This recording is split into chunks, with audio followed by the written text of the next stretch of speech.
सबसे पहले तो आपके माध्यम से जो बिहार में एनडीए की बम्पर जीत हुई है उसके लिए मैं सभी बिहार वासियों को बहुत बहुत बधाई देती हूँ और सभी कार्यकर्ताओं को भी इसकी बहुत बहुत बधाई देती हूँ। और इसके साथ साथ जैसा कि आप सब लोगों को मालूम है कि हमारे गुरु महाराज जो हैं गुरु तेग बहादुर जी, उनका 350वां जो शहीदी दिवस है उसके उपलक्ष्य में जो पूरे हरियाणा के अंदर जो है यात्रा, शहीदी यात्रा निकाली जा रही है, जिसकी शुरुआत माननीय मुख्यमंत्री जी ने 8 तारीख को रोहड़ी से की थी। और वो आपने देखा होगा कि किस तरह से नगर कीर्तन होते हुए और किस तरह से सभी जो हैं वो गुरु महाराज को याद करते हुए, उनकी शहीदी को याद करते हुए यात्रा जो है वो जगह जगह स्थानों से निकल रही है। तो मेरा भी परम सौभाग्य कि कल मुझे जो है उसमें भागीदारी करने का, हिस्सा लेने का मौका मिला।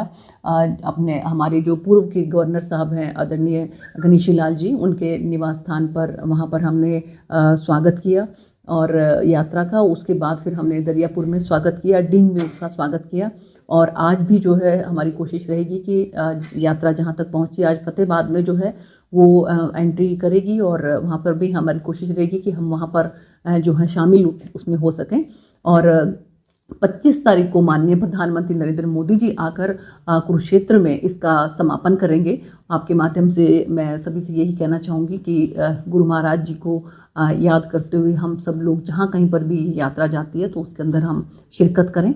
और इसके साथ साथ आप लोगों को मालूम हुआ कि सिरसा लोकसभा में जो सिरसा सांसद खेल प्रतियोगिता जो है वो पूरे सिरसा लोकसभा में हो रही है, जिसमें कि रतिया टोहाना साइड में, उस साइड में हो चुकी है। और कल जो है वो हमारे यहाँ पर जो है डिप्टी स्पीकर साहब, उनका भी आना हुआ और रोहड़ी में जो है ये कार्यक्रम हुआ। और कल जो है आने वाले कल को एलनाबाद में के जमाल गांव में जो है सांसद की प्रतियोगिता उसमें होने वाली है।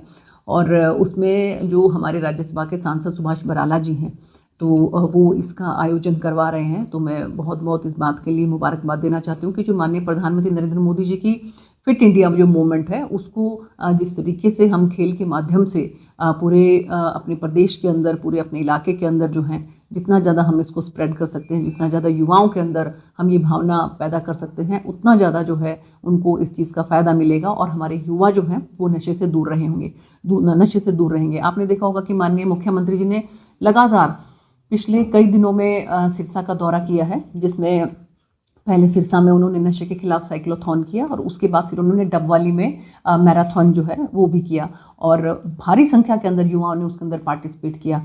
और इसी में ही ताकि नशे से हमारे युवा दूर रहें, डबवाली को जो है वो पुलिस जिला भी बनाया गया। और आपने देखा होगा कि बड़ी सख्ती के साथ जो है अब पुलिस प्रशासन, जो यहाँ पर नए एसपी साहब आए हैं वो भी, और डबवाली की जो एसपी हैं तो वो भी बहुत जो है सख्ती के साथ जो नशे में लिप्त हैं उनके खिलाफ वो लोग लड़ाई लड़ रहे हैं और उनके खिलाफ जो है वो सख्त कार्रवाई कर रहे हैं।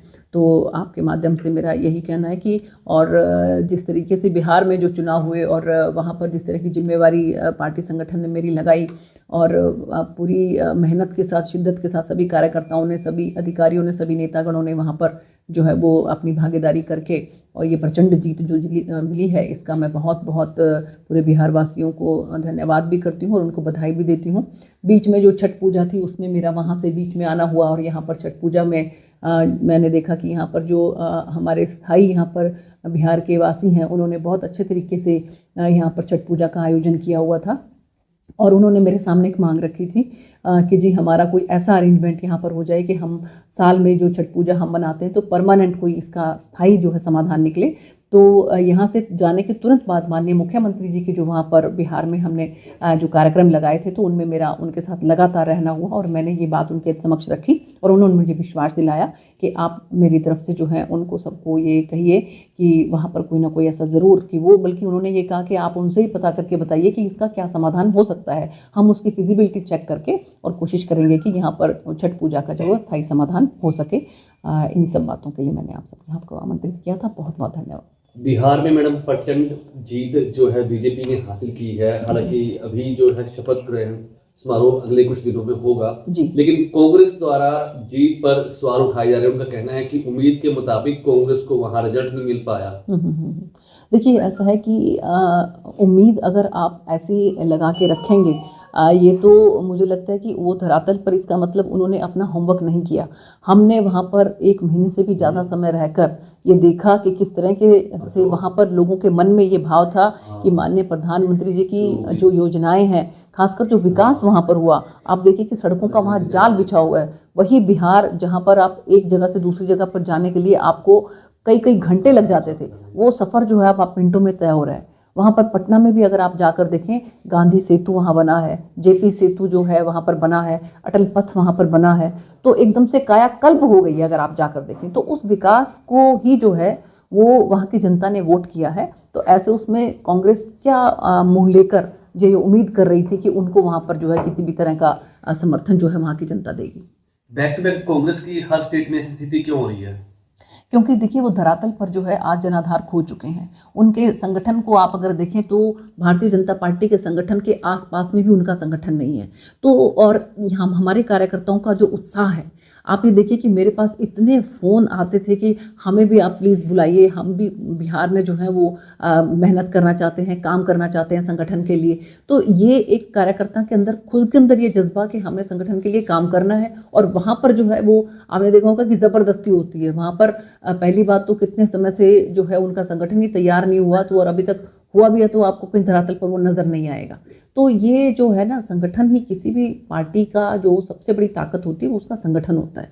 भारतीय जनता पार्टी का दुनिया का सबसे बड़ा संगठन है। और मुझे लगता है कि एक बहुत बड़ा ये भी कारण है कि कार्यकर्ता जो हैं वो खूब बढ़ चढ़ कर हिस्सा लेते हैं। मैम, लगातार आपने बिहार में प्रचार किया है, वहीं अलीनगर से एक मौके पर विधायिका बनी है मिताली ठाकुर। हालांकि वो सिंगर है, प्रसिद्ध है। विपक्ष ये कह रहा है कि वो तो एक सिंगर है, भाजपा ने ये चाल खेली कि फेमस होने के नाम पर उसको टिकट दी और वो चुनाव जीती। क्या कहेंगे? नहीं देखिए, कोई भी अगर कोई कलाकार होता है तो वो इंसान भी तो होता है। तो क्या उसके मन में ये भाव नहीं हो सकता कि वो जो है अपने प्रदेश का, अपने इलाके का, वहाँ के समाज के लोगों का जो है भला करेगा, उनकी सेवा करेगा। तो कोई भी, मुझे नहीं लगता कि कोई अगर कोई कलाकार है तो हम सिर्फ इसीलिए उसको मौका ना दें क्योंकि वो कलाकार है और वो सेवा नहीं कर सकता। तो ये इस तरह की जो बातें हैं। और बाकी उनकी अपनी पार्टी में भी, उनके अपने दल में भी बहुत से ऐसे कलाकार हैं जो जिन्होंने राजनीति के अंदर जो है वो पार्टिसिपेट किया है। अभी मैडम भास्कर न्यूज़पेपर की एक रिपोर्ट आई है जिसमें हरियाणा के 42 विधायक ऐसे हैं जिनको लोग वोट नहीं देना चाहते, काम नहीं हो रहे हैं। इसमें सिरसा भी शामिल है। करीबन 1.5 साल हो गया लोकसभा चुनाव को, साल हो गया विधानसभा चुनाव को, एक ईंट भी नहीं लगी। सारा शहर बुरे हालात हैं।